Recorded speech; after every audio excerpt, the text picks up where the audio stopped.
everyone. You may remember that a couple of weeks ago it was revealed that Sharia courts are now operating here in Britain with the full backing of the law, even though they discriminate against women as a matter of course. And what this means is that those women who are intimidated into using these courts, as some of them will be, and everyone knows it, they will now find that they have the full weight of the British legal system lined up against them, alongside the patriarchal bigotry in their own communities. Those women who are cheated out of their just entitlement in these places, as some already have been, will find that they have no recourse to the real law to put things right. In other words, we are now accommodating Saudi Arabian legal principles here in Britain, just as we accommodate their corrupt business practices and their threats against our national security when we try to investigate them. If you live in Britain and if you think these courts are a bad idea, please sign the petition to which I've linked, asking that they be abolished and that this poison be removed from our society and that we revert to the rule of civilised law with equal rights for all, if that's not too much trouble.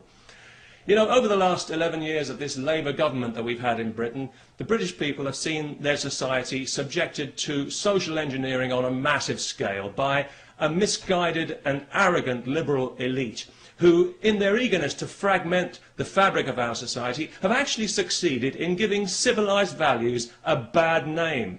Tolerance and diversity are good things on paper. I'm sure we'd all vote for tolerance and diversity, but in practice they become a nightmare of doublethink and lies, where the most unreasonable people in society are encouraged at every turn to be even more unreasonable. A case in point, just this week, some idiot from Saudi Arabia is being allowed to sue a supermarket because he was required to handle alcohol as part of his job, despite being told this when he took the job, and despite the fact that thousands of Muslims in Britain handle alcohol every day when they sell it in their corner shops to people like me. I do find it quite ironic that Islam forbids intoxication when you consider how many Muslims are seemingly so intoxicated by their religion, especially in Saudi Arabia. So it was no surprise to me to hear that this idiot was from Saudi Arabia, because I think we all know that that entire country is mentally ill. The Saudis would have us believe that theirs is the purest form of Islam. Well, I don't know about that, but it's certainly the nuttiest form. It's barking mad, if you'll pardon the canine metaphor, and it's pig ignorant, even if you won't. It's got to be just about the nastiest belief system on this faith-obsessed planet, and it's a cowardly one as well, enforced by cowardly men who are afraid of women and whose only language is ultimately violence. They're absolutely pathetic, and history is already laughing at them.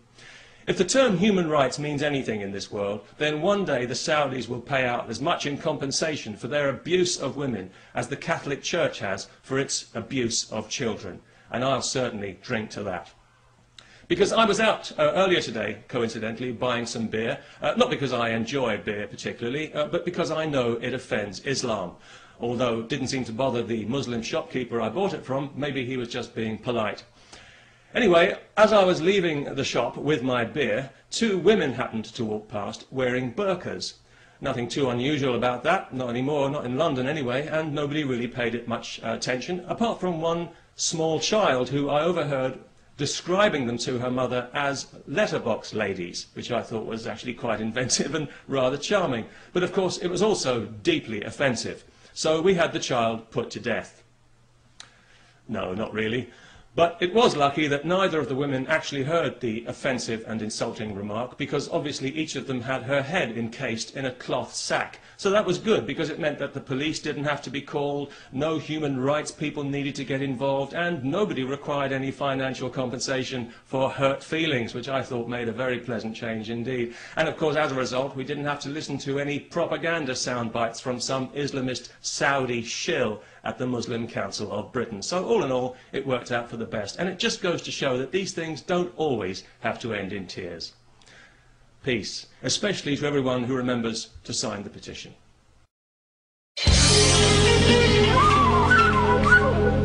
Pat Condell supported the petition against Sharia law in the UK with his video Welcome to Saudi Britain, because I asked him to. As a result of his usual brave and dignified stand in favour of freedom of speech, his video in support of that petition has been removed. He merely criticised the Saudi-based Islamisation of the UK, that's all. He didn't incite violence nor hatred of Muslims. The email I received from Pat said this: "My video's been removed," and it continued to explain that his account had received one community guidelines warning sanction and that additional violations may result in the temporary disabling of his ability to post content on YouTube and/or the termination of his account. I want to ask you to do two things. Firstly, to continue to sign the petition to stop Sharia law gaining more ground in the UK. Do this in honour of Pat Condell. And secondly, leave a comment below that demands Pat's video, Welcome to Saudi Britain, be reinstated immediately. Do this in honour of our greatest possession, freedom of speech, something that we will allow to slip a little more from our grasp if we don't do all we can to support Pat Condell in this instance.